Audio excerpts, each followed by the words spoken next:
সরুন একটু।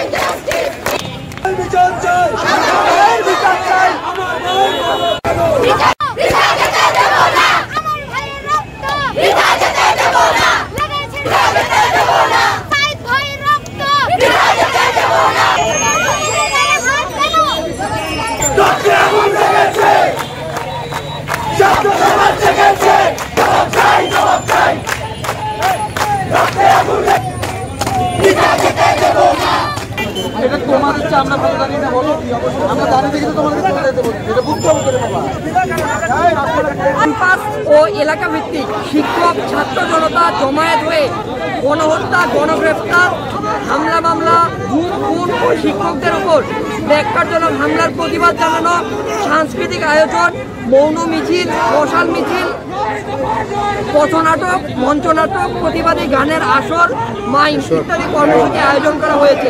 শহীদদের স্মরণের উপরের যে কোনো কন্টেন্ট লিখা নিম্নোক্ত হ্যাশট্যাগ ব্যবহার করে আমরা প্রচার করব July massacre remembering hour hero.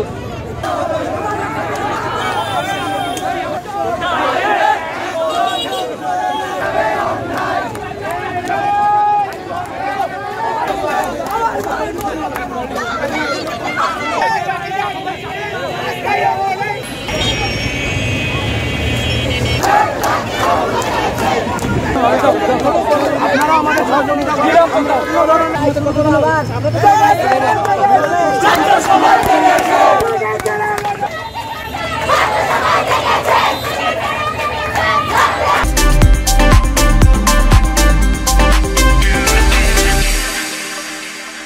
বৈষম্যবিরোধী ছাত্র আন্দোলনের কর্মসূচি চলছে। তো এরই অংশ হিসাবে আজকে আমাদের ছাত্র ভাইদের খুন হত্যার প্রতিবাদে আজকে আমাদের কেন্দ্রীয় কর্মসূচির অংশ হিসাবে রিমেম্বারিং আওয়ার হিরোজ এরই অংশ হিসাবে আজকে আমরা এখানে সমবেত হয়েছি। এর মধ্যে আমাদের সভা, মিছিল কর্মসূচি এবং আমরা যে আমাদের ছাত্র ভাইদের যে হত্যা করা হয়েছে, খুন নির্যাতন এবং গণগ্রেফতার কর্মসূচি সরকার পরিচালনা করেছে, এর প্রতিবাদ হিসাবে আমরা আজকে এখানে দাঁড়িয়েছি। তো আমাদের আজকে এখানে চলবে পরবর্তী নির্দেশনা না দেওয়া পর্যন্ত। আগামীকালকে যে কর্মসূচি দেওয়া হবে সেই কর্মসূচি আমরা মানব। কিন্তু আজকে রিমেম্বারিং আওয়ার হিরোজ যে আমাদের নিহত হয়েছে রংপুরের আবু সাইদ ভাই এবং আরও বুয়েট সহ ঢাকা বিশ্ববিদ্যালয়ের, জগন্নাথ বিশ্ববিদ্যালয়, জাহাঙ্গীরনগর বিশ্ববিদ্যালয়ের গতকালকের যে মার্চ ফর জাস্টিস কর্মসূচিতে আমাদের স্টুডেন্টদেরকে গ্রেপ্তার করা হয়েছে।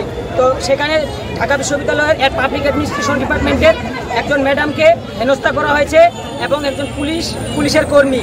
তো আমরা এটা তীব্র নিন্দা ও প্রতিবাদ জানাই এবং আমরা জানতে চাই যে একজন পুলিশ কর্মকর্তা কিভাবে একজন ঢাকা বিশ্ববিদ্যালয়ের মতো ঢাকা বিশ্ববিদ্যালয়ের শিক্ষিকার উপর কিভাবে এরকম আপনার ডিস্টার্বিং কাজ করতে পারে। আমরা এটার প্রশাসনের কাছে জবাব চাই।